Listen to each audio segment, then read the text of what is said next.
ये जो wave optics है आप देख रहे हो, वेव ऑप्टिक्स में पहला क्वेश्चन यहाँ पे आपको देखने को मिलेगा। देखो यहाँ पे पहला क्वेश्चन क्या है, ठीक है।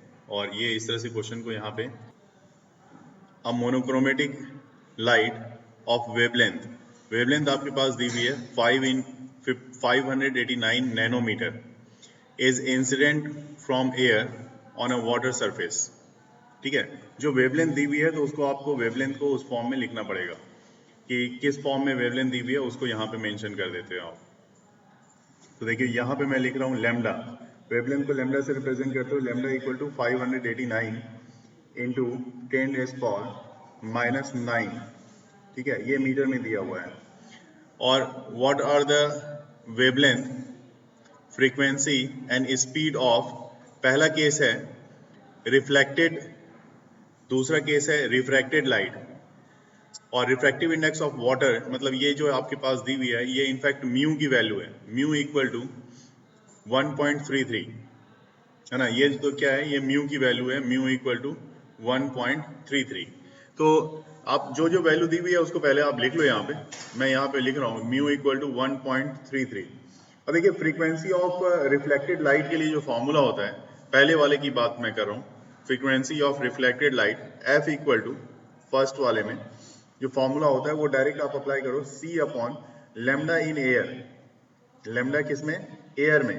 तो c जो है स्पीड ऑफ लाइट होती है, इसकी वैल्यू होती है 3 इंटू 10⁻8 अपॉन लैम्डा की वैल्यू 589 इंटू 10⁻⁹। तो जी हाँ बिल्कुल, अभी जो आपने मैसेज किया था उस हिसाब से 5.09 इंटू 10⁻14 हर्ट्ज, और यही इसका आंसर है। तो पहला आपका इस तरह से यहाँ पे सॉल्व हो गया।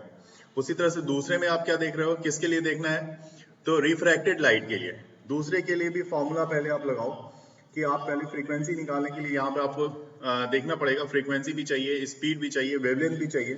तो देखिए यहाँ पे क्या है कि वेवलेंथ ऑफ रिफ्रैक्टेड लाइट, सबसे पहले आप for refracted light on refraction है ना, एफ रिमेन्स द सेम, चाहे मीडियम एक मीडियम से दूसरे में जाएगी फ्रीक्वेंसी तो सेम रहेगी ना, but both wavelengths and speed get change. तो एफ सेम रहेगा और क्या क्या चेंज नहीं होगा, तो इसमें जो आपकी वेवलेंथ और स्पीड ये दोनों चेंज होगी, वेवलेंथ लैम्डा और स्पीड जो है जो वाटर में होगी वो दोनों क्या होगी, दोनों चेंज होगी। ये ध्यान रखेंगे यहाँ पे, ये दोनों ही यहाँ पे चेंज होगी। और जब दोनों ही चेंज होंगे तो आप यहाँ पे लिख सकते हो इसके बारे में, क्या लिखोगे, देखिए कि आप सबसे पहले वेवलेंथ ऑफ, यहाँ पे मैं लिख रहा हूँ वेवलेंथ ऑफ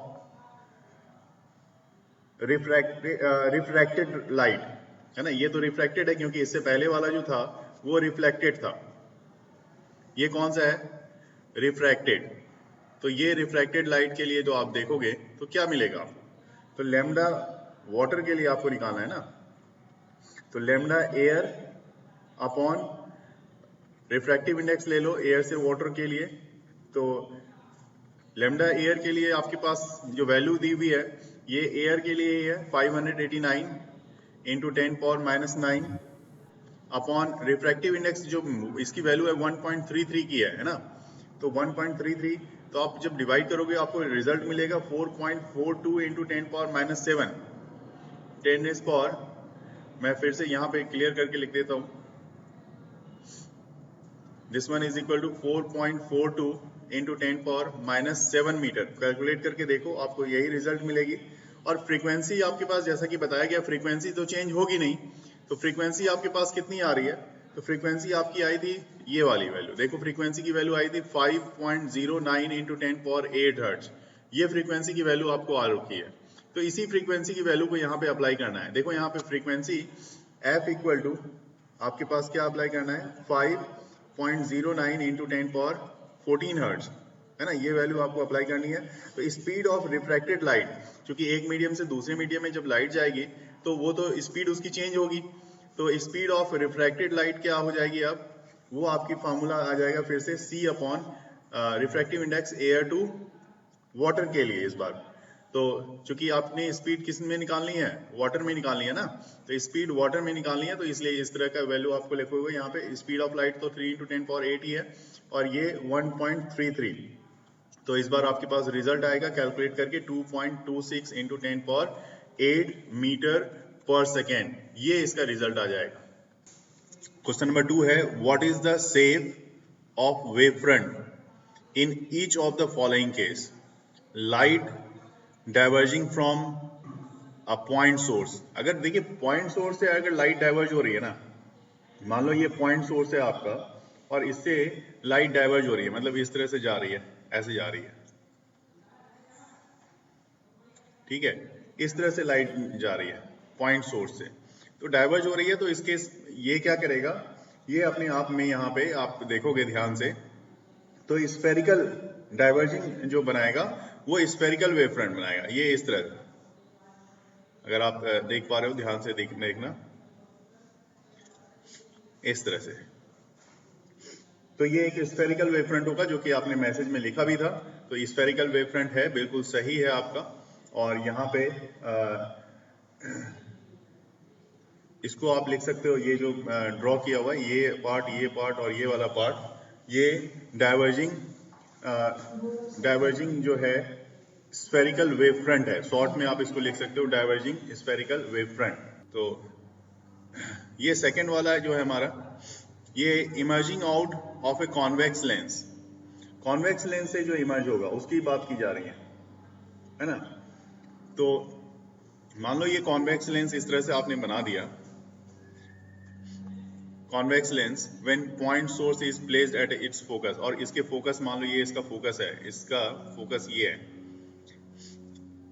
और यहां से जब निकलेगा जो रे आएगी इस तरह से आएगी, इस तरह से निकल रही है ना, इमर्ज हो रही है, इमर्जिंग आउट लिखा हुआ है कि emerging out of convex lens.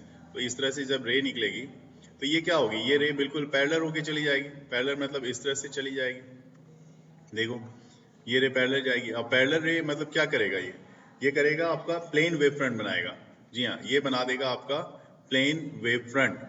और प्लेन वेव फ्रंट जो है, बाकी ये जो तीनों चीजें, तीनों रे दिख रही है, ये क्या है, ये रे है, तो ये प्लेन वेव फ्रंट बनाएगा। तो पहला बनाया आपका स्फेरिकल, दूसरा बनाएगा आपका प्लेन वेव फ्रंट, और तीसरे में आते हैं the portion of wave front light from distant stars intercept by the अर्थ। तो देखिए जो डिस्टेंट स्टार्स से आती है, जैसा कि spherical wave front of A star है, तो उसका बन तो रहा होगा स्फेरिकल ही वेव फ्रंट ना, तो स्फेरिकल बन तो रहा होगा, लेकिन एक लॉन्ग डिस्टेंस से आने के कारण क्या हो जाता है, वो प्लेन वेव फ्रंट की तरह ट्रीट करता है, ये तो पता होगा आपको। तो दिखाता हूं मैं कि कैसे होगा, कैसे ट्रीट करता है वो देखना। मान लो यहाँ पे अगर आप देख रहे हो ये स्टार है यहाँ पे, मान लो, ठीक है, ये स्टार है इस तरह से, और जो लाइट्स इसके वेव फ्रंट बन रही होगी इस तरह से, बड़ी सी वेव फ्रंट ऐसी बनती चली जाएगी, और एक समय ऐसा आएगा कि ये वेव फ्रंट बिल्कुल पैरेलल लाइंस की तरह आपको दिखने शुरू हो जाएगी। तो पैरेलल लाइंस की तरह मतलब अब इसका क्या हो गया, ये प्लेन वेव फ्रंट माना जाएगा, है ना। तो ये जो कर्व गोज टू, ये जो कर्व है, कर्व धीरे धीरे डिक्रीज करनी स्टार्ट हो जाती है, और डिक्रीज होने से क्या होता है, since it is far, very far, not far, very far, the wave front intercept by the earth is plane wave front. तो अब ये क्या होगा, ये प्लेन वेव फ्रंट की तरह ट्रीट करना शुरू कर दिया। तो इसके लिए भी आप इसके आंसर में क्या लिखोगे, प्लेन वेव फ्रंट। तो यहाँ पे भी आप लिखोगे इसके लिए प्लेन वेव फ्रंट। तो पहला भी आपका क्या था, पहला आपने स्फेरिकल लिया था, दूसरा आपका क्या था, प्लेन था, और तीसरा भी आपका प्लेन वेव फ्रंट आ गया। देखिए क्वेश्चन नंबर 3, क्वेश्चन नंबर 3 क्या कह रहे हैं, यहाँ पे देखेंगे। क्वेश्चन नंबर 3 में ये है कि the refractive index of glass कितनी दी हुई है, 1.5, मतलब म्यू की वैल्यू है ना, तो ये हो गई आपकी म्यू की वैल्यू, ध्यान रखेंगे, इसी जगह पे मैं लिख देता हूं, ये म्यू हो गया, ठीक है। What is the speed of light in glass, glass में आपको स्पीड ऑफ लाइट बतानी है। Speed of light in vacuum आपके पास, ये तो पता ही है आपको, कितना आसान सा सवाल है, और इसको आसानी से सॉल्व भी कर सकते हो आप, क्योंकि देखो आपके पास मैंने बताया म्यू दिया हुआ है, सी दिया हुआ है, तो म्यू इक्वल टू फॉर्मूला आपने पढ़ा है C/V, है ना। म्यू इक्वल टू क्या होता है, C/V V। तो अब ये फॉर्मूला तो अब लग गया यहाँ पे। तो V हमें क्या चाहिए, V चाहिए, तो V इक्वल टू क्या आ जाएगा, V equal to C upon mu, C upon mu आ गया। तो ये वैल्यू आप C की वजह तो 3 इंटू 10⁸ तो आप इसमें लगा दो, और ये 1.5, तो ये देखो 2 से कैंसिल हो रहा है, तो डायरेक्ट आपके पास बहुत आसानी से 2 इंटू 10⁸ मीटर पर सेकेंड, ये इसका आंसर आ गया, बिल्कुल आसान था। 10.3 का, is the speed of light in a glass independent of the colour of light. तो ये पूछा जा रहा है कि speed of light in a glass, जो भी लाइट होगी, जो स्पीड ऑफ लाइट होगी ग्लास में, वो इंडिपेंडेंट होती है क्या कलर, लाइट ऑफ कलर से, मतलब आप किसी भी कलर को आप पास करा रहे हो तो उसकी स्पीड सेम ही रहेगी क्या, ऐसा पूछा जा रहा है। तो if not, which of the two colours red and violet travel slower in the glass bridge, कौन स्लो में जाएगा। तो मेरे पास मैसेजेस भी आ रहे हैं, मैं देख रहा हूँ मैसेजेस में, और मैं मैसेज में ये देख रहा हूँ कि यहाँ पे आ रहा है, जी हाँ, तो सबसे पहला आंसर है नो, और ऊपर से लिखा है वायलेट। तो ठीक है, चेक कर लेते हैं, आपने मैसेज कर दिया है और आपने नो लिखा है, तो मैंने बता भी दिया था आपको पहले ही कि बिल्कुल सही आपने लिखा है यहाँ पे, और आपका ही जवाब यहाँ पे समझना होगा। यहाँ पे आपने नो लिखा है तो मैं भी उस चीज को मान रहा हूँ, तो यहाँ पे मैं भी लिख रहा हूँ नो, ठीक है। क्योंकि नो इसलिए क्योंकि देखो आपको V इक्वल टू, अभी आपने लिखा था फॉर्मूला C बाय म्यू, और सिंस आपकी जो म्यू V है, वायलेट कलर की जो म्यू V है, वायलेट कलर की जो रिफ्रैक्टिव इंडेक्स है, वो ग्रेटर होती है refractive index of red colour. तो the velocity of violet component of white light is less than the velocity of red light, है ना, इसी चीज को बताया गया है यहाँ पे। और इन अदर वर्ड्स, दूसरे वर्ड्स में आप ये भी बोल सकते हो कि violet light travel slower than the red light, है ना। तो यहाँ पे डायरेक्ट लिख दो कि आप वायलेट लाइट ट्रेवल स्लोअर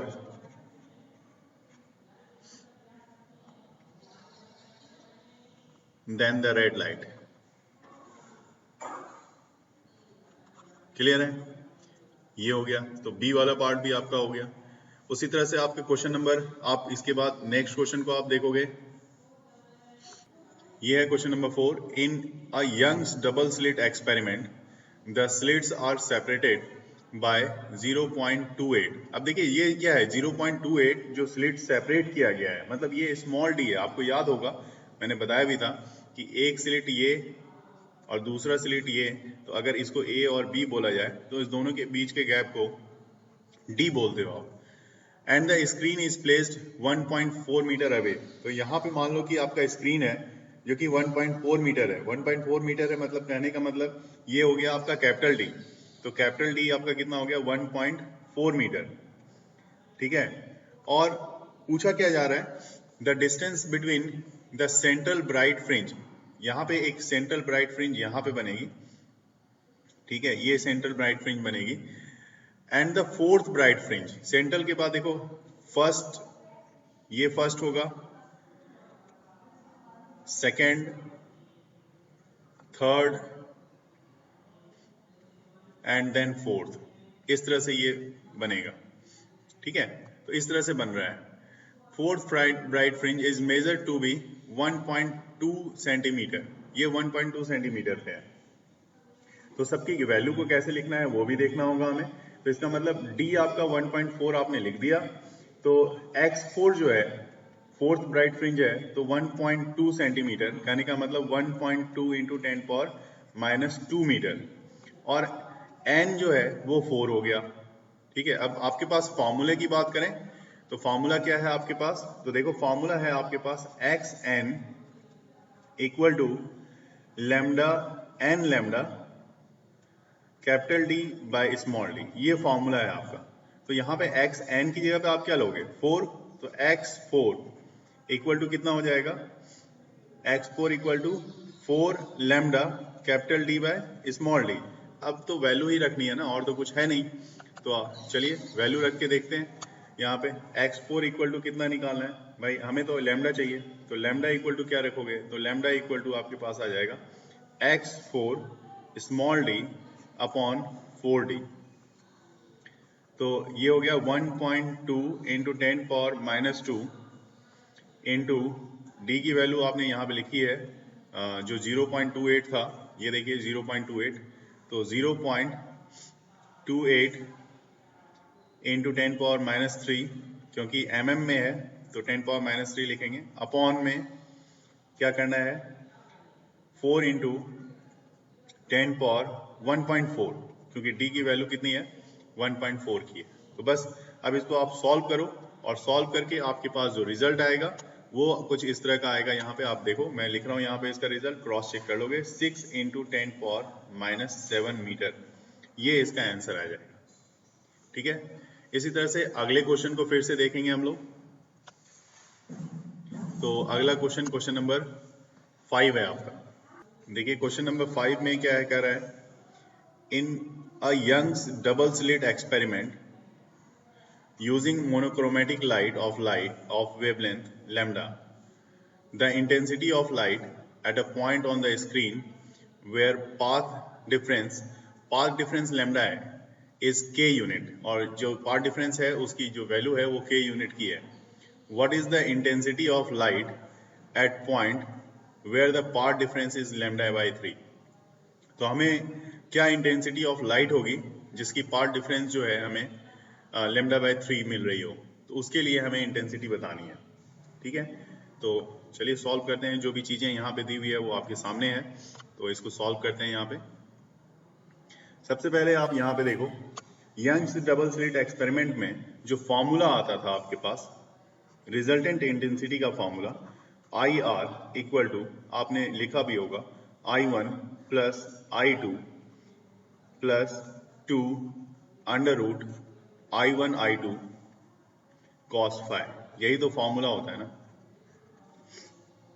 और यहां पे आपके पास क्या दिया गया है, ये बोल रहा है कि इंटेंसिटीज जो है I1 जो है वो इक्वल है I2 के, मतलब this one is equal to, आप I मान सकते हो ऐसा, क्योंकि देखिए क्वेश्चन में, मैं एक बार फिर से क्वेश्चन को लेके आ रहा हूँ और क्वेश्चन को दिखा रहा हूँ आपको यहाँ पे, कि देखिए यहाँ लिखा गया है कि in Young's double slit experiment monochromatic light of wavelength lambda, the intensity of light at point on the screen where the path is lambda, what is the, देखिए मोनोक्रोमेटिक सोर्स ऑफ लाइट के लिए बोला गया है, और ये बोला गया है screen where the path difference is lambda. ठीक है, तो आपको यहाँ पे इस चीज को समझना होगा कि लैम्डा कब होगा, पाथ डिफरेंस, तो दोनों की जो लाइट यूज की गई होगी उसकी इंटेंसिटी यहाँ पे सेम रही होगी। अब ये चीज मैंने यहाँ पे मेंशन कर दिया है, तो इसके फॉर्मूले, इसी फॉर्मूले में यहाँ पे हम लोग देखेंगे कि अगर दोनों आई हो जाए, तो मान लो ये भी आई है ये भी आई है, तो आप क्या लिखोगे इसके बाद, रिजल्टेंट इंटेंसिटी का फॉर्मूला क्या हो जाएगा, तो आई आर इक्वल टू हो जाएगा ये आई प्लस आई, है ना, plus 2 under root I into I cos phi, ऐसा लिख दोगे आप। अब फर्स्ट कंडीशन ना देखना है आपको, फर्स्ट कंडीशन में जो बोला गया है वहां पे, फर्स्ट कंडीशन क्या बोला जा रहा है कि when path difference is lambda, देखिए व्हेन पाथ डिफरेंस, दोनों मैं कंसीडर कर दे रहा हूं, आप देख लो, when the path difference is lambda, ठीक है, पहला ये कंसीडर करेंगे। तो पाथ डिफरेंस अगर लैम्डा हुआ, ठीक है, तो फेज डिफरेंस फाई होगा, और फाई के लिए, and phase difference equal to, मैं लिख देता हूं फाई।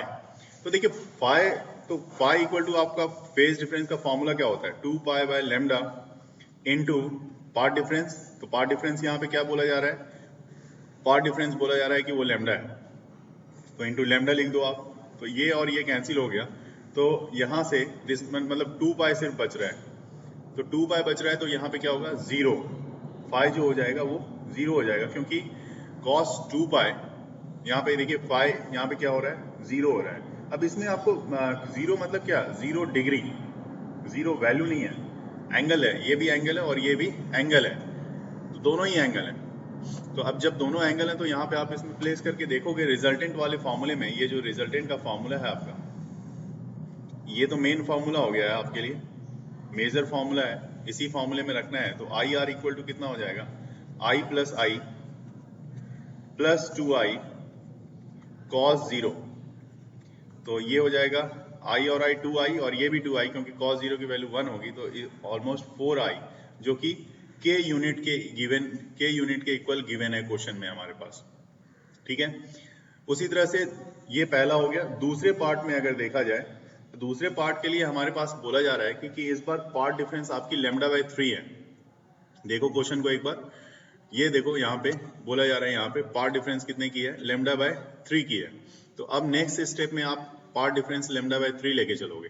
तो यहाँ पे जब पार्ट डिफरेंस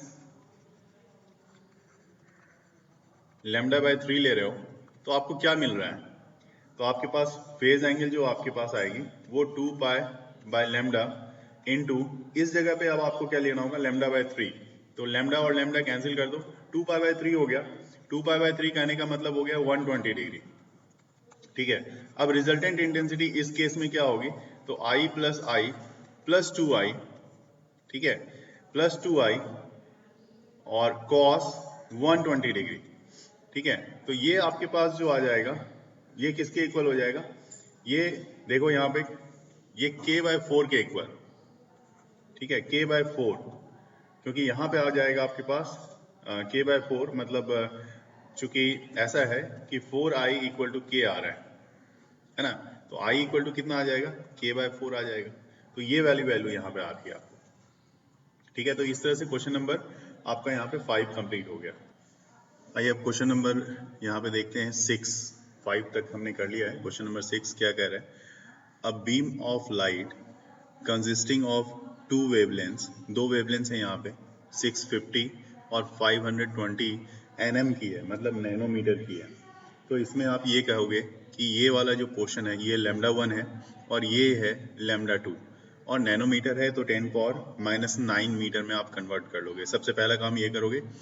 और this one is use to obtain interference, दोनों वेवलेंथ का यूज किया गया है इंटरफेरेंस फ्रिंज के लिए in Young's double slit experiment. तो फर्स्ट आपके पास है find the distance of the third bright fringe.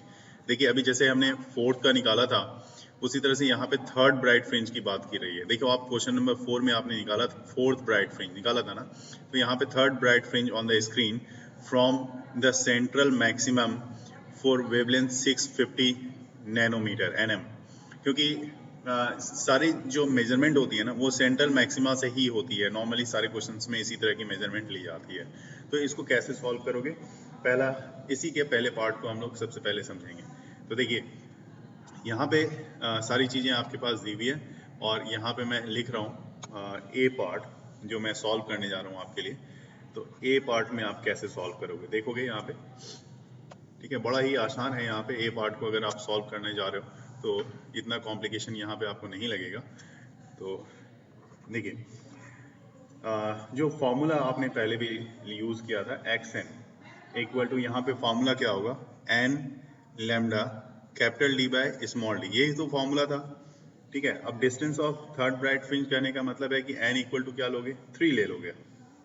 तो यहाँ पे आप निकालो x3 इक्वल टू n की जगह पे भी 3 लिख लो इंटू अब d हमें पता नहीं है, लैम्डा की वैल्यू आपको पता है। एक फर्स्ट केस में वो कितना था 650 नैनोमीटर है तो 10⁻⁹ लिख लो। ठीक है, ये λ1 है, λ1 आपने कितना लिया हुआ है 650 है ना, मैंने वहाँ पे दिखाया भी है। तो 10⁻⁹ मीटर, इसमें कन्वर्ट करना जरूरी होगा, ध्यान रखेंगे नैनोमीटर को मीटर में कन्वर्ट करेंगे। अपॉन में क्या लिखोगे, अपॉन में स्मॉल d, ये लिख लिया। तो आपके पास वैल्यू कितनी आ गई, वैल्यू आ गई 1.95 इंटू 10⁻⁶, लेकिन ये दोनों वैल्यू कैपिटल D और स्मॉल d के टर्म में ही रहेगी, इतना मीटर की वैल्यू आ गई। उसी तरह से बी पार्ट को अगर आप कवर करोगे तो बी पार्ट में for the least distance x है ना, लीस्ट डिस्टेंस अगर x की बात कर लें तो यहाँ पे देखो least distance x the nth bright fringe due to longer wavelength. तो पहला λ1 है आपके पास कितने का 650 इंटू 10⁻⁹ मीटर का, और दूसरा जो वेवलेंथ आपके पास जो n+1 के लिए होगा वो कितने के लिए होगा, वो होगा 520 इंटू 10⁻⁹ मीटर का, है ना। तो ये और ये दोनों ही चीजें आपने यहाँ पे लिख ली। आपको यहाँ पे मैं क्लियर कर दूं, λ1 के लिए लीस्ट डिस्टेंस x, ये आपको बताएगा लीस्ट डिस्टेंस x, है ना, किसके लिए? तो nth के लिए। और ये आपको बताएगा किसके लिए? तो ये जो कॉन्साइड कर रहा है n plus 1th bright fringe due to shorter wavelength. ठीक है, ये ध्यान रखेंगे, ड्यू टू शॉर्टर वेवलेंथ। तो अब इस हिसाब से यहाँ पे देखा जाए तो इसको कैसे आप यहाँ पे लोगे? तो क्योंकि कह रहा है what is the least from the, अब देखो यहाँ दूसरे वाले पार्ट को मैं एक बार रीड कर देता हूँ क्योंकि उसको रीड किया नहीं था मैंने, तो यहाँ पे रीड कर देता हूँ आपके लिए। ये क्या कह रहा है कि what is the least distance from the central maximum where the bright fringe due to both wavelength coincide. तो bright fringe due to both wavelength coincide, ये वाला जो दूसरा लैम्डा 2 हमने लिया है ये बता रहा है कि bright fringe due to both wavelength coincide को। तो आप यहाँ पे दोनों को इक्वेट कर लो, मतलब पहला वाला हो गया n lambda 1 capital D by small d, और यहाँ पे n प्लस 1 लैम्डा 2, है ना, capital D by small d। इस तरह से आप इक्वेट करोगे। तो यहाँ से देखो n लैम्डा 1 इक्वल टू आपके पास आ जाएगा n प्लस 1 लैम्डा 2, ये आ जाएगा। क्योंकि देखो यहाँ पे कैंसिल क्या क्या हो रहा है, आपका कैंसिल हो रहा है ना यहाँ पे, एक तो आपका ये d और d दोनों तरफ कैंसिल हो रहा है, तो यही तो पार्ट बच रहा है आपका, इधर का n लैम्डा 1 और इधर का n प्लस 1 लैम्डा 2, ये दोनों ही पार्ट बच रहे हैं। अब इसमें आपको क्या करना है, देखो n इंटू इसकी लैम्डा 1 की वैल्यू कितनी है 650 into 10 power minus 9 equal to n plus 1 और लैम्डा 2 की वैल्यू कितनी है, तो ये 520 इंटू 10 पावर माइनस 9 ये है। और यहाँ पे भी आपको जो वैल्यू आएगी वो यहाँ से आपका n इक्वल टू 4 मिल जाएगा। आप जब सॉल्व करोगे ना तो n इक्वल टू कितना मिलेगा, n इक्वल टू आपके पास 4 इसका वैल्यू है। ये तो n मिल गया आपको, है ना। तो अब आप यहाँ पे x4 में इसकी वैल्यू को डालोगे, क्योंकि हमारे पास जो वैल्यू चाहिए वो x4 के लिए चाहिए होगा, तो वो वैल्यू यहाँ पे पुट करके देखते हैं। तो देखिए यहाँ पे मैं रख रहा हूँ x4, तो x4 इक्वल टू कितना होगा 4 lambda 1 capital D by small d। Required least distance ये क्या है हमारा, ये रिक्वायर्ड लीस्ट डिस्टेंस है ना, तो ये हो जाएगा आपका 4d इंटू लैम्डा 1 की value 650 into 10 power minus 9 upon small d। तो ये जो रिलेशन में आएगा ये अभी आपके रिलेशन में कैपिटल D और स्मॉल d के टर्म में ही आएगा, इतने मीटर के टर्म में, और ये कैलकुलेट करके जो वैल्यू आएगी वो आ रही है आपकी 2.6 into 10 power minus 6 capital D by small d।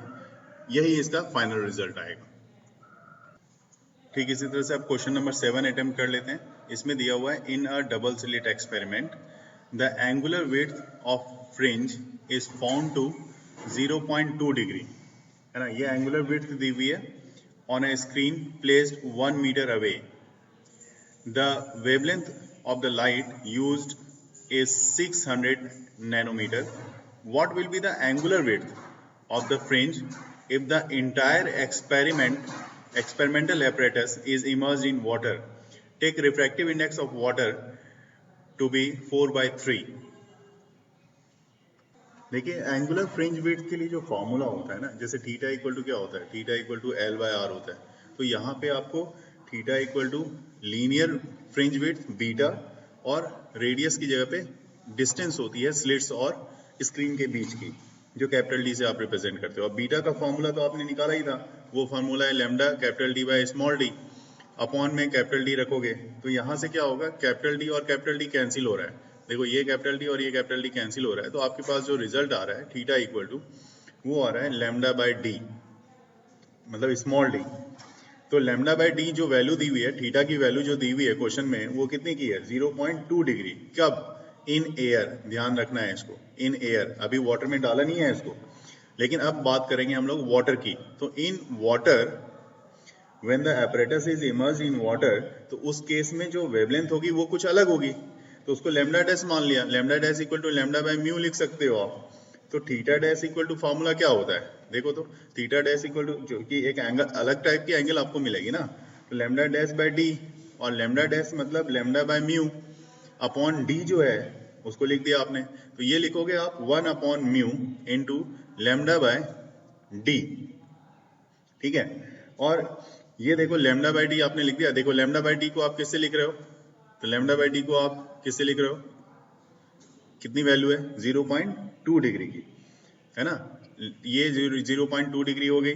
और रिफ्रैक्टिव इंडेक्स कितने का दिया हुआ था वो आपको क्वेश्चन में, रिफ्रैक्टिव इंडेक्स 4/3 का है, तो ये उल्टा हो जाएगा, ये कितना हो जाएगा 3/4 इंटू 0.2 डिग्री में, तो वैल्यू आ जाएगी 0.15 डिग्री। ये इसका फाइनल रिजल्ट आ जाएगा। आइए अब क्वेश्चन नंबर 8 को देखते हैं। 8 क्वेश्चन नंबर क्या कह रहा है, what is the Brewster angle for air to glass transition. Refractive index इसकी दी हुई है 1.5 की। तो देखिए ब्रिस्टर एंगल का फॉर्मूला क्या होता है, यहीं पे मैं लिख देता हूँ, mu equal to tan theta P. Theta P की इसलिए लिखा है क्योंकि ये पोलराइजिंग एंगल है, और म्यू की वैल्यू कितनी दी हुई है 1.5, तो म्यू की जगह पे आप 1.5 ले लो। This one is equal to tan theta P, ठीक है। तो थीटा पी इक्वल टू जो पोलराइजिंग एंगल है उसकी वैल्यू कितनी होगी, tan इनवर्स 0.15 की हो जाएगी, ये 1.5 है ना, तो 1.5 के लिए हो जाएगी 1.5, कितना हो गया। और इसकी जो वैल्यू अगर आप निकालोगे तो इसकी वैल्यू आती है आपकी लगभग 56.3 डिग्री की। तो इस तरह से ये भी है, बहुत आसानी से दो स्टेप में ये भी सॉल्व हो रहा है, ठीक है। तो अब अटेम्प्ट करते हैं हम लोग क्वेश्चन नंबर 9। ये क्वेश्चन है, लाइट ऑफ वेवलेंथ कितनी दी हुई है 5000 angstrom falls on a plane refracting surface. What are the wavelength and frequency of the refracted light? For what angle of incidence is the reflected ray normal to the incident ray? ठीक है, ये अब हमें कैसे solve करना है इसको देखते हैं। देखिए हमेशा की तरह सारी वैल्यू जो आपके पास दी हुई होती है वो तो आप नोट करते ही हो, तो यहाँ पे फिर से आपको एक बार वैल्यू नोट करनी पड़ेगी। देखिए यहाँ पे मैं लिख रहा हूँ लैम्डा जो थी आपकी 5000 एंगस्ट्रॉम की लैम्डा है, मतलब 5 इंटू 10⁻⁻7 है ना, 5 इंटू 10⁻⁻7 मीटर में लिख दो आप इसको। और स्पीड ऑफ लाइट तो पता ही है आपको। तो यहाँ पे देखो आप ऑन रिफ्लेक्शन, है ना, जब रिफ्लेक्शन होगा ना तो ये चीज आपको ध्यान रखना पड़ेगा कि इस केस में नो चेंज, किस में चेंजेस नहीं हो रहा है, no change in wavelength, no change in frequency, no change in speed of incident light. ध्यान रखना है ये चीजें, अगर आपको पता है तो अच्छी बात है, तो आपको इंस्टेंटली आपको रिजल्ट मिलेगा, ठीक है। नहीं तो आप पहले इस पे फोकस करोगे तो इस चीज में कोई चेंजेस नहीं आएगी। तो लैम्डा आपका कितना ही रह जाएगा, लैम्डा आपका अभी भी 5000 एंगस्ट्रॉम ही रह जाएगा, इसमें कोई दिक्कत नहीं है। फ्रीक्वेंसी आपकी कितनी निकलेगी वो निकालना पड़ेगा, c अपॉन लैम्डा करके। तो 3 इंटू 10⁸ अपॉन लैम्डा की वैल्यू 5000, मतलब 5 इंटू 10⁻⁻7 लिख दो, तो ये आपके पास कितना आया, ये फाइनली 6 इंटू 10⁻14 हर्ट्ज का आ जाएगा, ठीक है। दूसरी बात, अब फ्रीक्वेंसी आपकी निकल गई है, फ्रीक्वेंसी में भी तो कोई चेंज नहीं होगा ना। तो it is given that, question में जो दिया हुआ है उसकी बात कर लें। इट इज गिवन दैट कि angle I plus angle R, question से आप ध्यान से पढ़ोगे तो 90 डिग्री के इक्वल है। तो बाय लॉ ऑफ रिफ्लेक्शन आपको तो पता है आई इक्वल टू आर होता है फ्रॉम लॉ ऑफ रिफ्लेक्शन से। तो अगर ऐसा है तो दोनों को आई अगर लिखा जाए, मतलब इसको भी आई लिखा जाए और इसको भी आई लिखा जाए, तो 90 डिग्री किया जाए तो i equal to angle i equal to 45 degree हो जाएगा, और यही रिजल्ट हमें निकालना था। आइए अब क्वेश्चन नंबर 10 देख लेते हैं। कह रहा है, estimate the distance for which रे optics is good approximation for an aperture of 4 mm and wavelength 400 nm, है ना। तो यहाँ पे हमें इसको सॉल्व करना है। ये क्वेश्चन नंबर 10 है। इसके बाद जो क्वेश्चन है वो सारे एडिशनल एक्सरसाइज के क्वेश्चन है, लेकिन ये बिल्कुल जब भी तक जो हमने डिस्कस किया है वो क्वेश्चन बिल्कुल नॉर्मल एक्सरसाइज के थे। अभी एडिशनल एक्सरसाइज के क्वेश्चन को हम अगले क्लास में डिस्कस करेंगे। फिलहाल मैं क्वेश्चन नंबर 10 को सॉल्व कर रहा हूँ आपके लिए, आप देखोगे। यहाँ पे आपके पास जो दी हुई है वैल्यू, लैम्डा की वैल्यू आपके पास जो दी हुई है 400 नैनोमीटर की है, मतलब 400 इंटू 10⁻⁹ मीटर की है, क्लियर है। अपर्चर की बात कर रहे हैं यहाँ पे, तो अपर्चर जो है, जो स्मॉल डी है वो 4 mm की है। 4 mm कहने का मतलब हो गया 4 × 10⁻³ मीटर की है, ठीक है। और ray optics is a good approximation of distance equal to, अगर ये बात वो बोल रहा है ना तो इसका मतलब है वो फ्रेसनल डिस्टेंस की बात कर रहा है। तो फ्रेसनल डिस्टेंस के लिए इस पर ध्यान देंगे। यहाँ पे इस स्टेटमेंट को मैं लिख रहा हूँ, ध्यान देना। रे optics is good approximation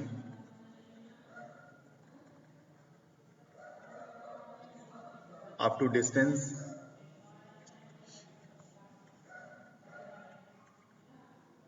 equal to Fresnel distance,